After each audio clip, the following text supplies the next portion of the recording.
فأعوذ بالله من الشيطان الرجيم بسم الله الرحمن الرحيم قد أفلح من زكاها صدق الله مولانا العظيم আল্লাহ রাব্বুল আলামিন আমাদেরকে ভালো এবং মন্দ করার এখতিয়ার এবং ক্ষমতা দিয়ে এই জগতে পাঠিয়েছেন। তার পাশাপাশি দুইটি বস্তু আমাদের ভিতরে রেখে দিয়েছেন। দুই বস্তু আমাদেরকে দুই দিকে টানে। এক বস্তু হলো রূহ আর একটি হলো নফস।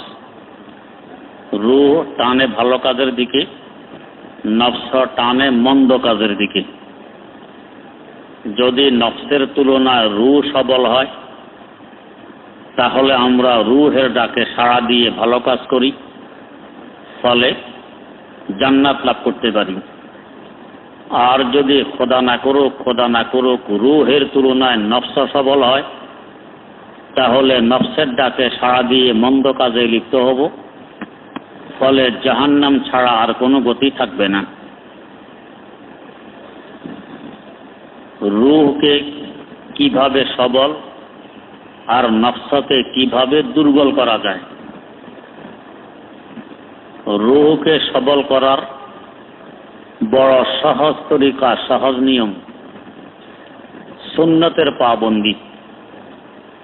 সুন্নত অনুযায়ী যত বেশি চলব রূহ তত সবল হবে। সুন্নত ছেড়ে দিব তো রূহ দুর্বল হবে। সুন্নতের বৈশিষ্ট্য, সুন্নত ছেড়ে দেওয়ার তুলনায় সুন্নতের উপরে আমল করা সহজ, বরং অধিক সহজ। সুন্নত ছেড়ে দেওয়া কঠিন, সুন্নতের উপরে আমল করা সহজ। যেমন ধরুন, ঢিলাঢালা পোশাক ব্যবহার করা সুন্নত, নবীর তরিকা। টাইট ফিট, দেহের অঙ্গ উঁচু নিচু দেখা যায় এমন পোশাক বিজাতির তরিকা, নবীর তরিকা নয়। আমরা যারা ঢিলাঢালা পোশাক পরিধান করি এদের চলাফেরা যত সহজ হয়, আর যারা টাইট ফিট মোটা কাপড়ের জিন্সের প্যান্ট পরিধান করেন, খুব টাইট ফিট ছোট্ট শার্ট ব্যবহার করেন, ওদের চলাফেরা এত সহজ নয়। এই পোশাক পরিহিত অবস্থায় বসতে চাইলে আরামে বসা যায় না, হাঁটু ভাঙে না। বসতে চায় এক জায়গায়, পড়ে গিয়ে আরেক জায়গায়। ভিতরে ঘাম বেরিয়ে পড়লে কষ্ট সহ্য করতে হয়। চুলকানি আরম্ভ হলে আমি এই মোটা কাপড়ের প্যান্টের উপর দিয়ে যতই চুলকাই, চুলকানি ভিতরে ঢোকে না।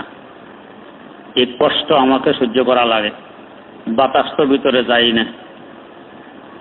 পক্ষান্তরে ঢিলাঢালা পোশাক যারা ব্যবহার করি, যেখানে ইচ্ছা সেখানে আরামসে বসতে পারি, বাতাস আসা যাওয়া করতে পারে।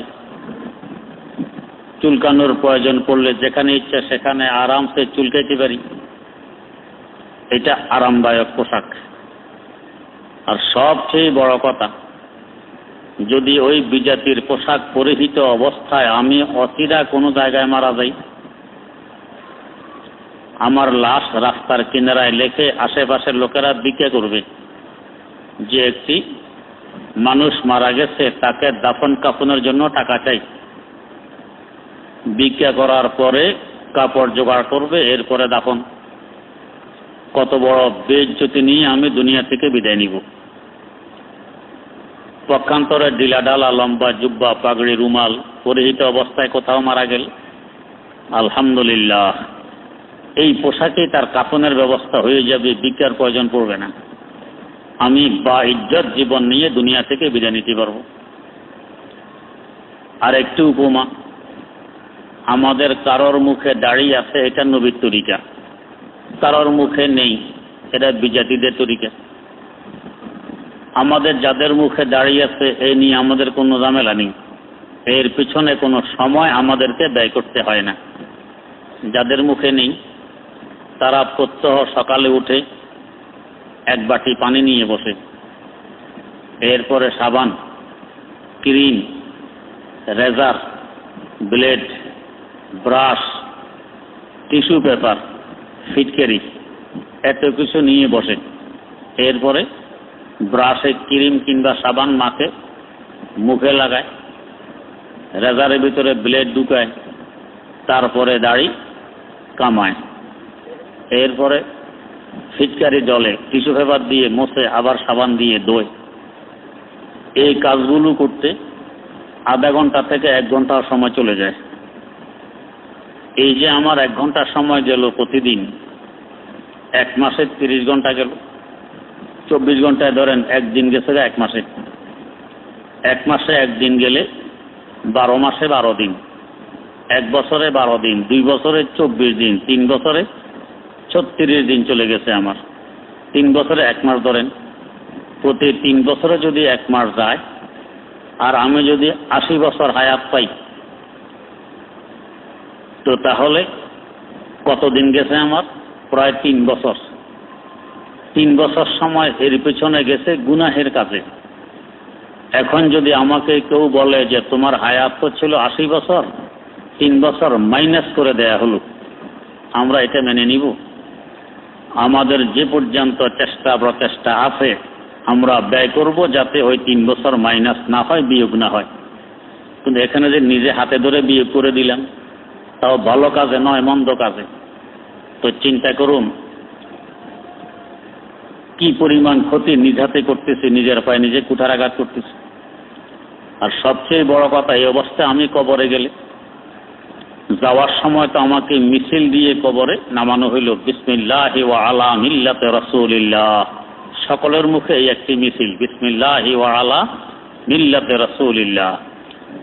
ও কবর, ও ফেরেশতারা, আল্লাহর রাসূল, শেষ জমানার নবী, দোজাহানের বাদশার দলের একজন মানুষকে এখানে রেখে গেলাম, হুঁশিয়ার। এই তো তার অর্থ।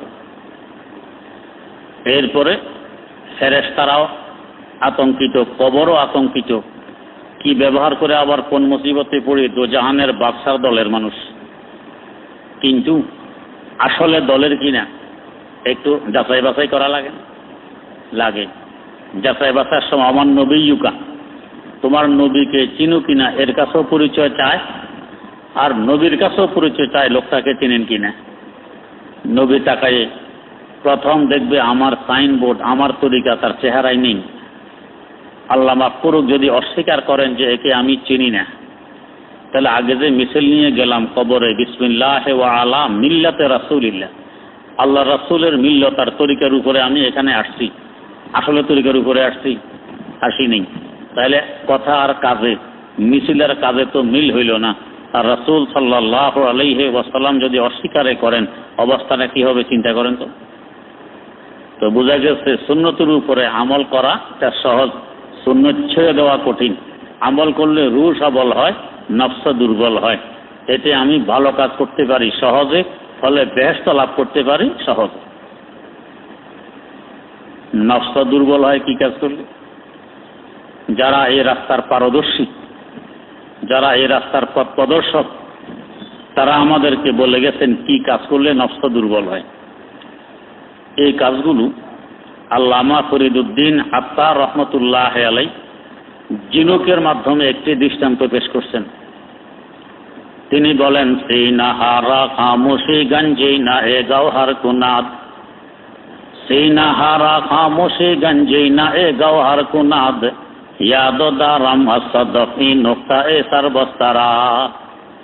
জিনুক থেকে কতগুলো শিক্ষা গ্রহণ করে আমরা নফসকে দুর্বল, রূহকে সবল করতে পারি। সেই শিক্ষাগুলো কি? 1 নম্বর শিক্ষা, খামোশ থাকা, চুপ থাকা, কথা না বলা। জেনুক কথা বলে চুপচাপ। জেনুকের মুখের ভিতরে লোহার শলা, দাওয়ের মাথা, কোনো ছুরি জোরপূর্বক ঢুকে আড়াল দিলেও দেখবেন সে মুখ খুলতে রাজি নয়। বন্ধ তো বন্ধ, চুপ। সারা জীবন সে চুপচাপ রইল, মুখ খোলে না। তো এই চুপের বরকতে আল্লাহ রাব্বুল আলামিন জিনুকের সিনের ভিতরে লক্ষ টাকা দামের মুক্তা সৃষ্টি করে দিয়েছেন। মুক্তা সৃষ্টি হয় জিনুকের ভিতরে। আর মুরগি ডিম দেয়। কত টাকা দামের ডিম? 10 টাকা। এই ডিম দিয়ে আসার পরে কক কক কক কক সারা বাড়ির মুরগি সব একসাথ করে মিছিল দেয়। আমি একটা কাজই করছি। কি কাজ? 10 টাকা দামের ডিম দিছে। সারা বাড়ি চিৎকার দেয়। কিন্তু ঝিনুক লক্ষ টাকা দামের মুক্তা দিল, কোনো সারা শব্দ করলো না। তো ঝিনুক থেকে শিক্ষা গ্রহণ করতে পারি যে আমিও যদি চুপ থাকি, তো ঝিনুকের ভিতরে তো জন্ম নিয়েছে লক্ষ টাকা দামের মুক্তা, আমার সিনায় জন্ম নিবে এর থেকে কোটি কোটি গুণ বেশি দামি আমার আল্লাহর মারেফাত। তো ঝিনুক থেকে একটি শিক্ষা গ্রহণ করতে পারি, চুপ থাকা। 2 নম্বর, ঝিনুক থাকে তো সাগরে, কিন্তু ভাদ্র মাসের অমাবস্যা রাতে অন্ধকারে সে সাগরের কূলে ওঠে, উঠে হা করে বসে থাকে এক ফোঁটা বৃষ্টির লালসায়। এই এক ফোঁটা বৃষ্টি তার মুখে পড়লে ওই বৃষ্টি থেকেই মুক্তার জন্ম হয়। ঝিনুক যেন নীরবে সাগরের কূলে উঠে আল্লাহ পাকের দরবারে ফরিয়াদ করে, আল্লাহ যদিও আমি সাগরে থাকি, সাগর আমার বাসস্থান, আমার বাস সাগরে, কিন্তু সাগর গায়রুল্লাহ, আমি এই জন্য আমি সাগরের মুখাপেক্ষী নই, মহতাজ নই। আল্লাহ আমি সরাসরি তোমার রহমতের ভিখারি, তাই যে পর্যন্ত এক ফোঁটা রহমতের বৃষ্টি মুখে না দিবে আমি সাগরে যাব না। এই শিক্ষা হইল চাবো আল্লাহর কাছে, বন্দার কাছে নয়। ঝিনুক থেকে 2 নম্বর শিক্ষা গ্রহণ করতে পারি, চাইতে হয় আল্লাহর কাছে, বন্দার কাছে নয়। আল্লাহর কাছে চাইলে বেশি পাওয়া যায়, বন্দার কাছে চাইলে কম পাওয়া যায়। হাকিমুল উম্মত মুজাদ্দিদুল মিল্লাত হযরত শাহ আশরাফ আলী থানভী রহমতুল্লাহ আলাইহি উল্লেখ করেছেন, 2 ফকির রাস্তার 2 পাশে দাঁড়ায় দাঁড়িয়ে ভিক্ষা করে। যে রাস্তায় বাদশাহ আসা যাওয়া করে, বাদশাহ যাওয়ার সময় এক ফকির সরাসরি বাদশার কাছে চায়, বাদশাহ আমাকে কিছু দেন। আর আরেক ফকির আল্লাহ পাকের কাছে চায়, আল্লাহ আমাকে কিছু দেন। তো বাদশাহ যাওয়ার সময় যেই ফকির বাদশার কাছে চায় তাকে আস্ত একটি বাজি মুরগি, বুনা মুরগি দিয়ে যায়। আর যে ফকির আল্লাহর কাছে চায় তাকে 2 টাকা দিয়ে যায়। যাওয়ার পরে মুরগিওয়ালা ফকির ওই 2 টাকাওয়ালা ফকিরের কাছে মুরগিটি প্রত্যেকদিন বিক্রি করে দেয়। তো 2 টাকাওয়ালা ফকির মুরগি বাড়িতে নিয়ে খায়, আর বাদশাহ মুরগির পেটের ভিতরে 2টি স্বর্ণ মুদ্রা দিয়ে যেতেন, ওইটা সঞ্চয় করে। কিছুদিন পর বাদশাহ দেখে ওই 2 টাকাওয়ালা ফকির আর নেই, মুরগিওয়ালা ফকির এখনো আছে, ভিক্ষা করে। বাদশাহ জিজ্ঞেস করলেন, তোমার ওই সাথী কোথায়? ও তো ধনী হয়ে গেছে, তার ভিক্ষার প্রয়োজন পড়ে না। তো তুমি ধনী হওনি, তো আমাকে বাজি মুরগি দেন, এই বুনা মুরগি দিয়ে কি ধনী হওয়া যায়? অন্তত মুরগি যদি জীবিত হইত, ডিম পাড়ত, ডিম থেকে বাচ্চা ফুটতো, বাচ্চা থেকে আবার ডিম, ডিম থেকে আবার বাচ্চা, অনেক মুরগি বাড়ত, ধনী হওয়ার একটা সুরত ছিল। বুনা মুরগি থেকে কি ধনী হওয়া যায়? ওই যেরকম সাহেব চিল্লি ছিল একজন কুলি, মানুষের বোঝা বহন করে। তা এক লোক তেলের একটি কলসি নিয়ে আসছে, বাড়ি নিবে, কুলির প্রয়োজন। তো সাহেব চিল্লির সাথে চুক্তি হয়েছে, তেলের কলসি বাড়িতে পৌঁছিয়ে দিলে তাকে 2 পয়সা দিবে। তো মালিক হাঁটতেছে, সাহেব চিল্লি তেলের কলসি মাথায় নিয়ে মালিকের পিছে পিছে যায়। মনে মনে চিন্তা করে, কলসি বাড়িতে পৌঁছিয়ে দিলেই তো 2 পয়সা পাওয়া যাবে, এই পয়সা দিয়ে কি করব? ও পয়সা দিয়ে একটি মুরগির ডিম কিনবো, মুরগির দাম 2 পয়সা, মুরগির ডিম। তো এই ডিম আরেকজনের মুরগির নিচে দিয়ে বাচ্চা ফুটাবো, বাচ্চা বড় হলে অনেকগুলো ডিম পারবে, এরপরে এগুলো থেকে অনেক বাচ্চা ফুটবে, এই বাচ্চারা আরো অনেক ডিম পারবে, এখান থেকে আরো বাচ্চা ফুটবে। এভাবে মুরগি বাড়তে বাড়তে যখন এই পরিমাণ বাড়বে যে এগুলো বিক্রি করলে ছাগল কিনা যায়, আমি মুরগিগুলো বিক্রি করে ছাগল কিনব, ছাগল থেকে আবার বাচ্চা হবে, যখন এই পরিমাণ হবে যে এগুলো বিক্রি করে গরু কিনা যায়, তো গরু কিনব, গরু থেকে বাচ্চা হবে, এরপরে গরু বিক্রি করবো আর জমি কিনব, কিনতে কিনতে কিনতে কিনতে এক সময় আমি হয়ে যাব এই দেশের জমিদার। এরপরে আরেক জমিদারে মেয়ে করব বিয়ে, কারণ আমিও জমিদার, আমার কাছে মেয়ে বিয়ে দিতে আর কেউ নিষেধ করবে না। তো এখন আমি জমিদার, জমিদার মেয়ে করব বিয়ে, তারপরে হবে বাচ্চা, আমি বাড়ি ঘর আট্টালিকা খুব কিছু বানাবো, ঘোড়া কিনবো, ঘোড়ায় চড়বো, কারণ ওই যুগ তো আর কাঠ তার ছিল না, ঘোড়ার জমানা, ঘোড়া কিনবো। এরপরে বাচ্চা হবে, আমার বাচ্চা বড় হবে। তো জমিদার মেয়ে পাকশাক করে খাবার প্রস্তুত করে বাচ্চাকে পাঠাবে, তোমার আব্বুকে ডাকো ভাত খাওয়ার জন্য। তো বাচ্চা এসে আমাকে ডাকবে, আব্বু তোমাকে আম্মু ভাত খাইতে ডাকে। আমি তখন মান অভিমান করে বলবো নাক খাঙ্গে বলে যখন মাথা নাড়া মারছে, মাথা থেকে তেলের কলসি পড়ে সব তার কাজ তেল পড়ে গেছে। এখন তেলের মালিক হিন্না লীলা, তুমি তো আমার সর্বনাশ করছো, কি করছো? সাহেব তিলি বলে, আপনার কয় টাকা তেল গেছে? আমার তো জমিদারিয়ে গেছে। হ্যাঁ, আপনার তেল কয় টাকা? তো এরকম এই লোক বলে যদি মুরগি জিন্দা হইত তাহলে আস্তে আস্তে বাচ্চা হইতো, বাচ্চা থেকে ডিম হইতো, ডিম থেকে আবার বাচ্চা, আমি ধনী হইতাম।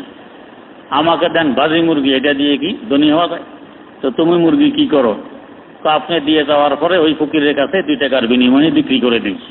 কাহা, মুরগির পেটের ভিতরে তো আমি 2টি স্বর্ণ মুদ্রা দিয়ে যেতাম। তো আমি কি আর গায়েব জানি? তো তার মানে যে আল্লাহ পাকের কাছে চাইছে সেই পাইছে, আর যে বান্দার কাছে চাইছে যেই ফকির সেই ফকির। তো চাইতে হয়তো আল্লাহর কাছে। তো জিনুক থেকে শিক্ষা গ্রহণ করতে পারি, এই বিশাল সাগরে বসবাস করে, পানির কোনো অভাব নেই, কিন্তু সাগরের পানির সে মোকাপেক্ষী আর মহতাজ নয়। সে আমার আল্লাহর রহমতের ভিখারি। এক ফোঁটা বৃষ্টির লালসায় হা করে বসে থাকে সাগরের কুলে। তো চাইতে হয় আল্লাহর কাছে। তো এক ফকির বাদশাহ হারুন রশিদের কাছে ভিক্ষা করতে গেছে। খোঁজ পাইল যে হারুন হাতিমে কাবায় আছে। কাবা শরীফের উত্তর পাশে একটা বেকা ওয়াল আছে, দেখবেন। এটার ভিতরের অংশকে বলে হাতিমে কাবা। এটা কাবা শরীফেরই অংশ। তো ফকির ওইখানে গেছে ভিক্ষা চাইতে, গিয়ে দেখে হারুন আরেকজনের কাছে ভিক্ষা চায়, হাত পেতে ভিক্ষা চাইতেছে। তার কাছে? আল্লাহ রাব্বুল আলামিনের কাছে। বাদশাহ হারুন রশিদ ছিল বুজুর্গ বাদশাহ, শুধু বাদশাহ নন, তিনি বুজুর্গ ছিলেন। তার এক সন্তানও বড় আজীব গরীব বুজুর্গ ছিলেন। ফাজাইলে সাদাকাতে লেখা আছে তার ছেলের ঘটনা। বুজুর্গের সংসবে আসলে কথাবার্তা না বললেও তার আসর আর প্রভাব পড়ে। তো ফকির বাদশার সংসবে আসছে, বাদশার অন্তরে আসর আর প্রভাব ফকিরের মধ্যে পড়ছে। বুঝে চলে আসছে যে হে দেখি আরেক ফকির, এই ফকিরের কাছে ভিক্ষা চাইলে কি লাভ? এক ফকির আরেক ফকিরকে কি ভিক্ষা দিবে? এই ফকির যার কাছে চায় আমিও তার কাছে চাই। এই ফকির যেন নীরবে বাদশাকে জানাতেছে, জাযাকাল্লাহ কে চশম হম বাজ কর দি, মোরা বা জান যা হামরাজ কর দি, মোরা বা জান যা হামরাজ কর দি। ও বাদশাহ, আমার অন্তরে চক্ষু খুলে দিয়েছেন। চাইতে হয় কার কাছে? এটা আপনার সংসদে আসার বরকতে আমার বুঝে এসে গেছে। আল্লাহওয়ালা সংসদে গেলে কত লাভ। হযরত নিজামউদ্দিন আউলিয়া রাহিমাহুল্লাহ অসুস্থ, ওষুধ কাজ করে না, চিকিৎসা হয় না। তো সাথী সঙ্গীরা বলছেন যে হুজুর, অমুকখানে এক হিন্দু যুগী আছে, হিন্দু যুগী, ও তাওয়াজ্জু দিয়ে রোগ বালা করে। ওষুধ খাওয়া লাগে না, তাবিজ তুমানো লাগে না, ঝাড়ফুঁকও লাগে না, তাওয়াজ্জু দিলে ওষুধ ভালো হয়, ওরে নিয়ে আসে। হুজুর বলেন যে না, এই ওষুধে আমি মারাও তো যেতে পারি। শেষ মাসে হিন্দু মুর্শিদের তাওয়াজ্জু নিয়ে যাব, এটা হবে না। মারা গেলে যাব, ওকে আনা যাবে না। আনা হয়নি। রোগ বাড়তে বাড়তে এক সময় হুজুর বেহুশ হয়ে গেছেন। তো সাথী সঙ্গীরা ভাবলো যে এখন তাকে নিয়ে আসি। এই অবস্থায় হারাম পন্থায় চিকিৎসাও তো বৈধ হয়, আর এর তাওয়াজ্জু হারামও নয়। ওকে নিয়ে আসছে। সে পাশে বসে তাওয়াজ্জু দিতে দিতে এক সময় হুজুর সুস্থ হয়ে বসে গেছেন। আশ্চর্য কথা, এত ওষুধ পান করলাম, সেবন করলাম, কাজ হইল না, আর হিন্দু তাওয়াজ্জু দিয়ে ভালো করে ফেল। হুজুর জিজ্ঞেস করছেন যে তুমি এই যোগ্যতা অর্জন করছো কিভাবে? হিন্দু যুগী বলে শুধু এক কাজের বিনিময়ে। কি কাজ? আমার নফস যা বলে আমি নফসের কথা শুনি না, উল্টা করি। এই কাজের বিনিময়ে ভগবান আমাকে এই গুণে গুণান্বিত করছেন, আমি তাওয়াজ্জু দিলে রোগ সেরে যায়। হুজুর বলতেছেন, তাহলে নফস যা বলে এটা শোনো না? কয় হ, নফসের উল্টা করি। নফস ইসলাম গ্রহণ করতে বলে? কয় না। তো তাহলে সব উল্টা করতেছো, এটা করো না কেন?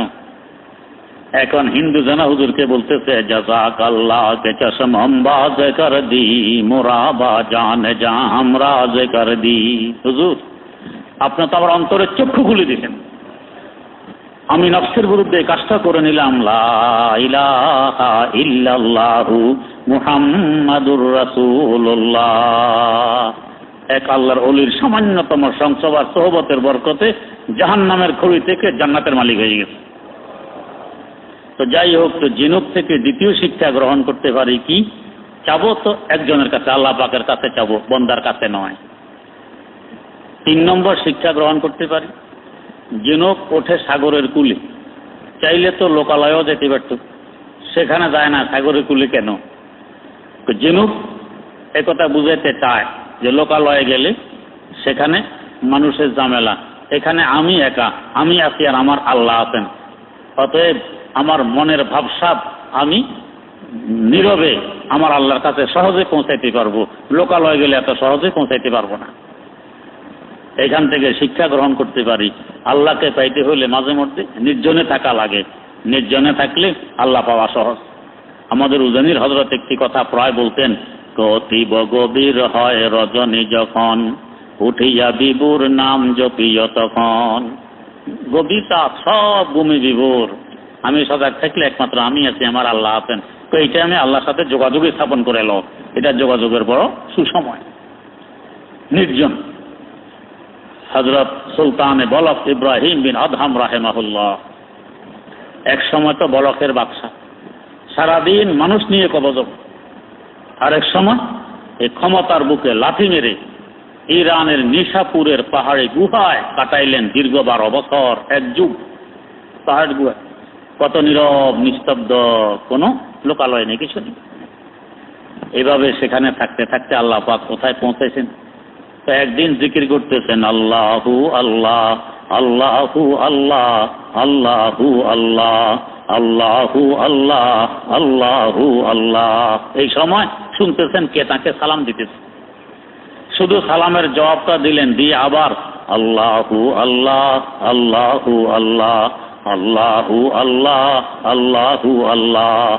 এখন সালাম দাতা বলতেছে আশ্চর্য কথা, আমার সাক্ষাতের জন্য মানুষ কত সাধনা করে, কত ত্যাগ তিতিক্ষা স্বীকার করে, কত কোরবানি পেশ করে, আর আমি নিজে আসতাম তোমার সাক্ষাতে, চোখটা খুলে একটু তাকাইলেও না, আমি কে? এখন জিজ্ঞেস করছেন আপনি কে? আমি খাজা খিজির, শব্দ হইল খাজার, আমরা বলি আর কি খিজির। তা আপনি খিজির, আপনার সাক্ষাৎ হইলে কি হয়? মানুষ কেন আপনার সাক্ষাতের জন্য সাধনা করে? তো বললেন যে আমার কাছে দোয়া চাইলে, আমি দোয়া করলে আল্লাহ পাক দোয়া কবুল করেন, এই জন্য আমার সাক্ষাতের জন্য মানুষ সাধনা করে। ও, আপনার দোয়া আল্লাহ কবুল করেন? কয় হ। কথা হলো আমার জন্য একটি দোয়া করুন। তো কি দোয়া করতাম? তো দোয়া করেন যাতে আল্লাহ পাক আমাকে নবী বানাইয়া দেন। তো খাজা খিজির বলতেছেন এটা তো কবুল হবে না। তো তাহলে বুঝা গেছে আপনার সব দোয়া কবুল হয় না, কিছু হয় কিছু হয় না। আমিও এমন, আমারও কিছু হয় কিছু হয় না। তা আপনার কাছে চাই লাভ কি? আমারটা আমি চাই, আপনার কাছে আপনি যান, আমাকে ডিস্টার্ব করবেন না, আমাকে আমার কাজ করতে দেন। আল্লাহু আল্লাহ, আল্লাহু আল্লাহ, আল্লাহু আল্লাহ, আল্লাহু আল্লাহ। এটাকে লোকালয় থেকে একাকিত্বে আনার পরে আল্লাহ পাক কোথা থেকে কোথায় পৌঁছায় দিল। 4 নম্বর শিক্ষা জিনুক থেকে গ্রহণ করতে পারি, জিনুক উঠে আসছে সাগরের কূলে অমাবস্যা রাতে, চাইলে দিনে হতে পারত, দিনে ওঠে না, উঠছে রাতে। রাতটাও কোন রাত? অমাবস্যা রাত। আশেক মাসুক, প্রেমিকার প্রেমাস্পদ, তাদের প্রেম বিনিময়, ভাবসাব বিনিময় কখন হয়? মানুষের সামনে দিনের বেলা আলোর ভিতরে, না মানুষের দূরে নির্জনে অন্ধকারে? অন্ধকার।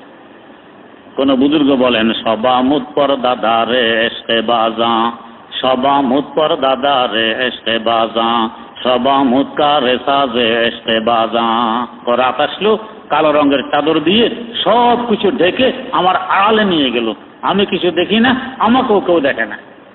এখন আমি আছি আর আমার আল্লাহ আছেন। তো এইটু সুযোগ আল্লাহকে হাত করার। অতীব গভীর হয় রজনী যখন, উঠিয়া বিভুর নাম জপিও তখন।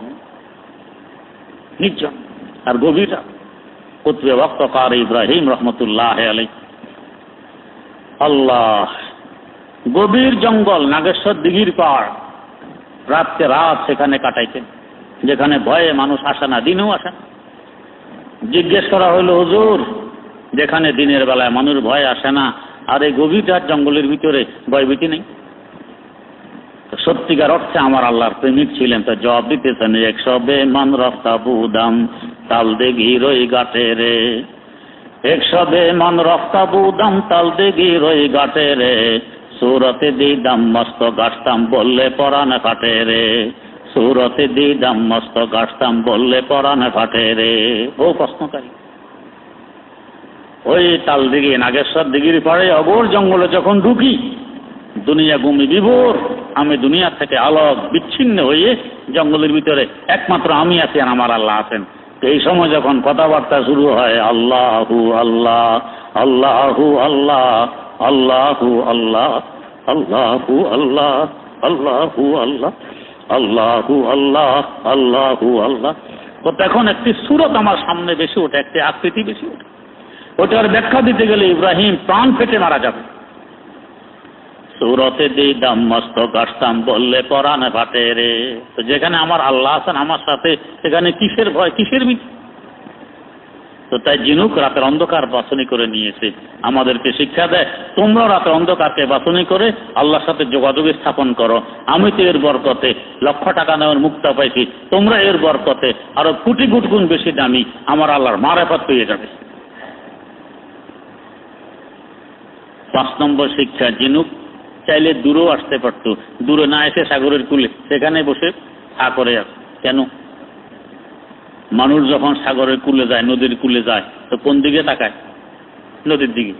উল্টার দিকে তাকায় নদীকে ফিস দিয়ে? না, নদীর দিকে তাকায়, পানির দিকে তাকায়। পানি থেকে নরম আর কিছু আছে? নরম।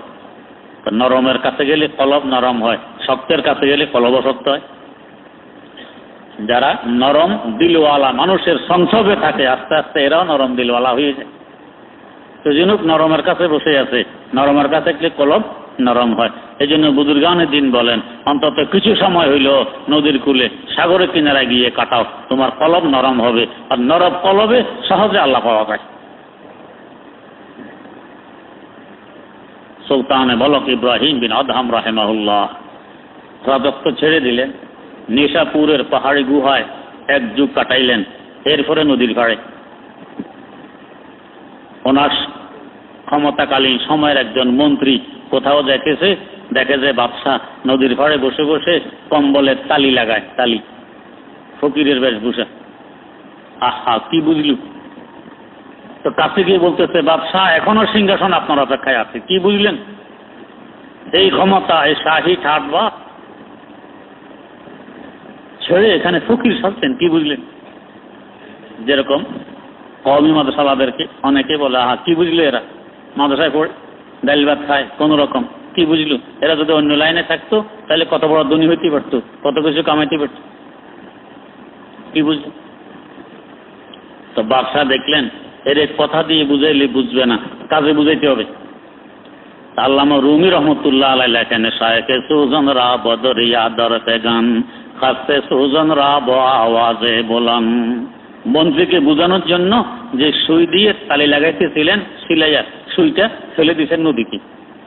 ফেলে দিয়ে বলতেছেন কি, আল্লাহ সুই তো নদীতে ফেলে দিলাম, আমার সুইটা আমাকে আবার ফিরিয়ে দেন। নদীতে ফেলে বলে, আল্লাহ আমার সুইটা আমাকে আবার ফিরিয়ে দেন। এ কথা বলতে দেরি, সদহাজারা মাহিয়ে আল্লাহিয়ে সুজনে জরবর লবে হার মাহিয়ে। শত সহস্র মাছ এক একটা সোনার সুই মুখে নিয়ে বেশি উঠছে। হুজুর নেন, সুই নিয়ে যান। আমরা হয়তো বলতাম পাইছি, সুই সব জোগাড় করলে কত কোটি টাকার মালিক হইতে পারে। কিন্তু হুজুর বলতেছেন কি, গোফতেলাহি সুজনে খুদ খাসতাম, গোফতেলাহি সুজনে খুদ খাসতাম, দাদি আজ ফজলত নিশানে রাসতাম। আল্লাহ দয়া মায়া করে তোমার রাস্তা দেখাইছে। এই সোনার উপর ঠাটবাদ এখানে কি কম ছিল? বলকে সিংহাসন, সবকিছুর বুকে লাথি মারলাম, আবার তুমি সোনা দিতে আসো আমারে? আল্লাহ আমি তো নদীতে ফেলছি লোহার সুই, ওইটা চাইছি, সোনার সুই তো চাইনি। মাহিয়ে দিগার বরামদ আজমা, মাহিয়ে দিগার বরামদ আজমা, সুজনে ইউরা গেরেখতা দরদাহা। তো সকল সোনার সুইওয়ালা মাছ ডুবে গেল, আরেকটি মাছ বেশি উঠছে, যে সুইটি বাদশাহ নদীতে ফেললেন ওইটা মুখে নিয়ে। বাদশাহ এই নেন আপনার সুই নিয়ে আসছি। বাদশাহ মাছের মুখ থেকে সুই নিয়ে বলতেছেন, মন্ত্রী যখন বলকে সিংহাসনে ছিলাম অন্যান্য মাখলুক আমাকে মানার তো প্রশ্নই আসে না, সকল মানুষও তো মানত না, বিরোধী দল তো একটা থাকতো। আর ওই রাজত্বের বুকে লাথি মারার বরকতে এখন আল্লাহ পাক আমাকে কি রাজত্ব দিচ্ছেন দেখলে তো, এখন নদীর মাছ পর্যন্ত আমার কথা শুনে। তো ওই রাজত্ব বড় না এই রাজত্ব বড়? কারণ তখন তো তার শান ছিল জুতো মেরা তো সব মেরা, ফলক মেরা জমি মেরি, জুতো মেরা তো সব মেরা, ফলক মেরা জমি মেরি, अगर तू एक नहीं मेरा तो कोई शाय नहीं मेरी। এক আল্লাহ যদি আমার হয় তো সব কিছু আমার খাবে। তখন বন্দার শান হয় ये जमी तेरे लिए है आसमां तेरे लिए, ये जमी तेरे लिए है आसमां तेरे लिए, कुन फका तेरे लिए है तू है मालिक के लिए। बंदा তুমি যদি আমার হও, আমার যদি তোমার হও, এই কোটি কোটি মাখলুক সব তোমার খাবেন, যেভাবে বলবে এভাবে করবে, তোমার খাবে। আর তুমি আমার না হইলে কিছুই তখন তোমার নয়, তুমি পথের ফকির। তো জিনুক সাগরের কূলে উঠে আল্লাহর কাছে ফরিয়াদ করে, এখান থেকে শিক্ষা গ্রহণ করতে পারি। আমরাও মাঝে মধ্যে সাগরে পাড়ে নদীর পাড়ে গিয়ে আল্লাহ পাওয়ার চেষ্টা করি। 6 নম্বর শিক্ষা, জিনুক সাগরের কূলে উঠেছে, হা করে বসে আছে। হাত করলে কি বৃষ্টি পড়বে তার মুখে? বৃষ্টি এখনো হইতে পারে, 1 ঘন্টা পরও হইতে পারে, 1 দিন পরও পারে, 1 সপ্তাহ পরও পারে, মাস পরও পারে, বছর পরও পারে। কিন্তু ধৈর্য ধরে বসে আছে যে আল্লাহ যে পর্যন্ত 1 ফোঁটা বৃষ্টি আমার মুখে না দিবে এ পর্যন্ত আমি মুখ বন্ধ করে সাগরে ফিরে যাব না। ধৈর্যের পাহাড় হয়ে জিনুক সাগরের কূলে বসে আছে।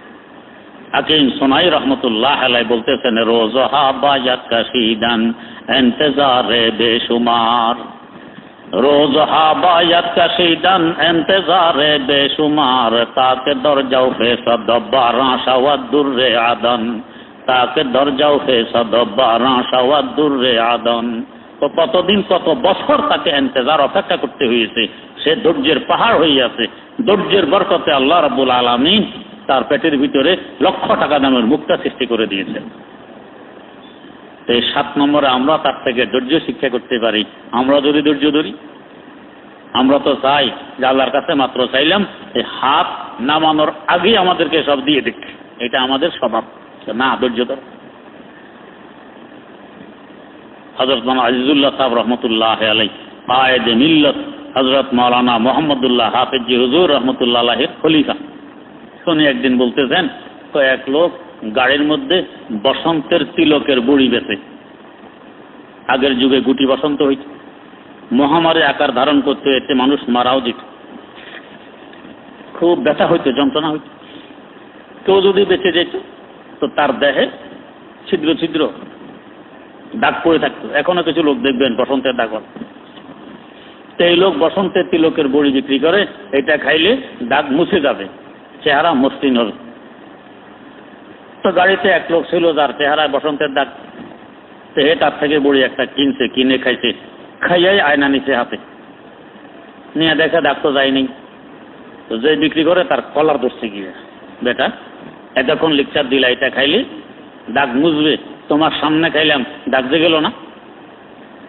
আরে ভাই তুমি এটা খাইছো, এখনো তো এটা সাইডে পুরা পৌঁছা নাই, এখন তোমার নাড়ির ভিতর দিয়ে ঘুরতেছে, পেটে পৌঁছবে, হজম হবে, আস্তে আস্তে তার ক্রিয়া দেখা দিবে, অ্যাকশন হবে, তারপরে না দাগ মোছা।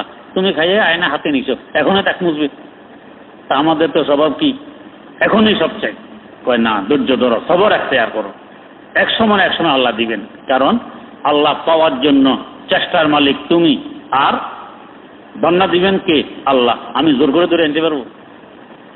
আমার দায়িত্ব হলো খোলে দরিয়া না খোলে তুঝকো ইস পে কেউ নজর, खोले दरिया ना खोले तुझको इस पे क्यों नजर, तू बस अपना काम कर दे लगाते सरबसर। আমি ঘরে ঢুকবো, দুয়ার বন্ধ, খটখট করার দায়িত্ব আমার, দুয়ায় আওয়াজ দিব, খোলার দায়িত্ব যে ভিতরে আছে তার। সে খুললে খুলবে, না খুললে খোলা হবে না, আমার দায়িত্ব খটখট। আল্লাহর এক বান্দা তাহাজ্জুদ পড়েন, জিকির আজকার করেন সবসময়, শেষমেশ আওয়াজ আসে তোমার কিছুই কবুল হয়নি। প্রত্যেক দিনই অবস্থা, নিজেও শোনেন, তার খাদেমও শোনে। বহু বছর পর একদিন খাদেমকে, হুজুর এই কষ্ট করে আর কি লাভ? তো কি, প্রত্যেক দিন তো আমি শুনতেছি আল্লাহ পাকের পক্ষ থেকে আওয়াজ আসতেছে আপনার তাহাজ্জুদ, আপনার জিকির আজকার, কোনো আবাদত কবুল হয় না, তো হুজুর লাভ কি কষ্ট করে, অন্তত দুনিয়াতে আরাম করেন। তো হুজুর জবাব দিলেন, এই দুয়ার ছাড়া আর কি কোনো দুয়ার আছে? এই দুয়ার ছেড়ে দিয়ে কোন দুয়ার যাব? দুয়ার তো একটাই, কবুল করলো এটা, না করলো এটা। এই কথা বলার পর আজকে আওয়াজ আসতেছে হুনার কবুল আস্তাগার চেয়ে হুনার নিচে তার। আজকের এই কথায় তোমার পিছনের যত আবাদত করছো সব আবাদত কবুল হয়ে গেছে।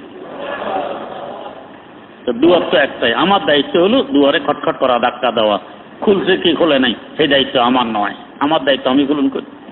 আমার দায়িত্ব হলো মাম্বকারে সাড়িয়ে খোদা আরাম বজা, মাম্বকারে সাড়িয়ে খোদা আরাম বজা, লাইসা লিল ইনসান ইল্লা মা সাআ।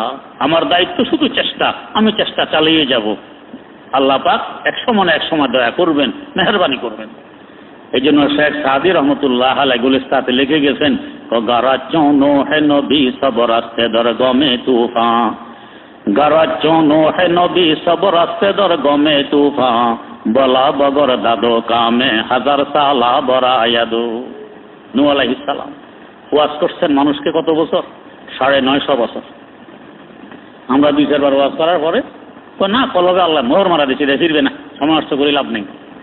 কিন্তু নূহ আলাইহিস সালাম ধৈর্যের পাহাড় হয়ে 950 বছর যাবত ওয়াজ করছেন। কি ধৈর্য আল্লাহ পাক তাকে দিচ্ছেন। এরপর যখন পুরো দুনিয়াব্যাপী প্লাবন আর বন্যা আসলো, সারা দুনিয়া একটি মাত্র কিস্তি, 40 দিন যাবৎ কিস্তির ভিতরে বন্দী, কি ধৈর্যের পরিচয় দিচ্ছেন। এরপর কথা আল্লাহ পাক তাকে আবুল বশরের সানি, দ্বিতীয় আদমের পিতা বানাই দিয়েছেন। তার বংশ থেকে এখন আমরা সব হাম হাম ইয়াফাস, তার 3 ছেলের বংশে পুরা দুনিয়া পুনরায় আবাদ হইল। তার সবরা ধৈর্যের ব্যাপার। তো 7 নম্বরে জিনুক থেকে আমরা ধৈর্য আর সবর শিক্ষা করতে পারি। 8 নম্বর, জিনুক থেকে মুক্তা বের করা কি সহজ? জিনুককে ভাঙা ছাড়া সহজে মুক্তা বের করা যায় না। এমন বন্দি করছে লৌহ পাতিক মুক্তার চতুর্দিকে। জিনুক কত শক্ত না, হাতে টিপে কি ভাঙতে পারবো? কিছু দিয়ে পিটাইয়া তারপরে ভাঙতে হয়, ভাঙা যাবে না। তার মানে আমি স্বয়ং সম্পূর্ণ, অন্য কারো কোনো আসর আর প্রভাব আমি গ্রহণ করব না, আমারটা নিয়ে আমি আছি। ইসলামও শিক্ষা দেয় যে বিজাতির আসর তুমি গ্রহণ করবে না, তোমার প্রভাব তাদের উপরে বিস্তার করার চেষ্টা করো। এই জন্য দেখেন না, ইসলামের সবচেয়ে পরিপূর্ণ দাওয়াত আজান। আজান দেওয়ার সুন্নত তরিকা কি? আগে নিজের কানের ছিদ্র বন্ধ করো। মুয়াজ্জিন শাহাদাত আঙ্গুল দিয়ে চেপে আগে কানের ছিদ্র বন্ধ করে। তার মানে আমি কারো কথা শুনবো না, কারো দাওয়াত শুনবো না, আমার দাওয়াত সকলকে শুনতে হবে। আল্লাহুম্মা রাব্বা হাযিহিদ দাওয়াতি তাম্মা, পরিপূর্ণ দাওয়াত আজান। নিয়ম কি? অন্য কারোটা তুমি শুনবে না, তোমারটা সবারই শোনাও। গায়ের জোর যে পরিমাণ আছে আওয়াজ দাও, তাহলে মাইক দিয়ে আওয়াজ আরো বড় করো। মকসুদ হইল এলাম, দাওয়াত পৌঁছে গেল। তো জিনুক কারো আসর আর প্রভাব আমি গ্রহণ করব না, আমারটা গ্রহণ করতে পারলে তোমরা করো, তোমাদেরটা আমি করব না। 9 নম্বর, জিনুক যে মুক্তার পেটে জন্ম দিল, এত কষ্ট করার পরে, এত ধৈর্যের পরে, সাগর ত্যাগ করার পরে, সাগরের কুলে উঠার পরে এত কষ্ট সে করল কার জন্য? মুক্তা নিজের জন্য, আমাদের জন্য, আরেকজনের জন্য। এখান থেকে 9 নম্বরের শিক্ষা গ্রহণ করতে পারি, তুমিও আরেকজনের জন্য হয়ে যাও, তোমার জন্য নয়, আরেকজনের জন্য হোক। তো বুজুর্গি বজুজ খেদমতে খালকনিস না তসবিহ সাজ্জাদা ও দলকনিস। যে পর্যন্ত আমি আরেকজনের জন্য হইতে না পারি, এ পর্যন্ত আল্লাহ পাওয়া কঠিন। হাকিমুল উম্মত মুজাদ্দিদুল মিল্লাত হযরত শাহ আশরাফ আলী থানভী রাহমাতুল্লাহ অসুস্থ, মারা যাবেন, ডাক্তারদের নিষেধ কথাবার্তা বলা। মাঝে মধ্যে হুঁশ আসে, বেহুশ পড়ে আছেন, মাঝে মধ্যে হুঁশ আসে। হুঁশ আসলে জিজ্ঞেস, মৌলভী শফি কাহা হয়? শফি সাহেব কোথায়? করে তো অমুকখানে কিতাব লিখতেছেন। উনসে কহে দে না ফলা আয়াত সে ফলা মশালা মুস্তাম্বাত হতা হয়, কোরআনের অমুক আয়াত থেকে অমুক মশালাটা বের হয়, ও লিখলে ওটা যাতে লিখে নেন। কিছুক্ষণ পর পরে হুঁশ আসলেই কথা। একজন সাহস করে বলছে, হুজুর ডাক্তাররা নিষেধ করছে আপনাকে কথা বলতে, আপনি কথা বলেন। তখন যে জবাব দিলেন, আল্লাহ স্বর্ণ অক্ষরে লিখে রাখার কথা, वो लम्हात जिंदगी किस काम के लिए जो किसी खल्क़े खुदा की खिदमत में सर्फ ना हो। জীবনের ওই মুহূর্ত কি কাজের জন্য যে মুহূর্তগুলো আল্লাহর কোনো না কোনো মাখলুকের পিছনে ব্যয় না হবে। তুমি অন্যের জন্য হয়ে যাও, আল্লাহ তোমার জন্য হয়ে যাবে সহজ। 10 নম্বর জেনুক থেকে শিক্ষা গ্রহণ করতে পারি, সে যে অন্যের উপকার করলো মুক্তা দিয়ে, তখন নিজের চিন্তা থাকে না, মারা যায়। জেনুককে ভেঙে মুক্তা বের করতে হয়, সে নিজে মারা যায় আরেকজনকে উপকার করে গেল।